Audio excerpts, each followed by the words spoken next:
Hi friends, welcome to Yummy Cooking.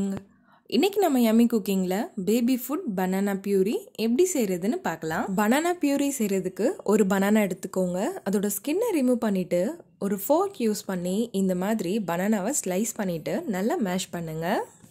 bananaல sweetness இருக்கிறதால babies ரொம்ப like பண்ணி சாப்பிடுவாங்க.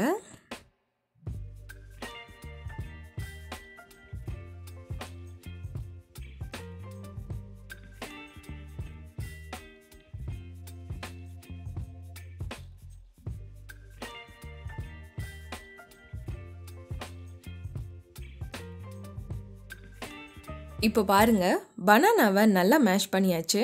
இதை வேற பவுலுக்கு சேஞ்ச் பண்ணிடுங்க. இப்போ நம்ம பனானா பியூரி சூப்பரா ரெடி ஆயிடுச்சு. இதே மாதிரி நீங்களும் வீட்டில் ட்ரை பண்ணி பாருங்க. இந்த வீடியோ உங்களுக்கு பிடிச்சிருந்தா நம்ம யம்மி குக்கிங் சேனலை சப்ஸ்கிரைப் பண்ணுங்க, லைக் பண்ணுங்க, ஷேர் பண்ணுங்க. அண்ட் நீங்க ட்ரை பண்ணி பார்த்துட்டு எப்படி இருந்ததுன்னு கமெண்ட் பண்ணுங்க.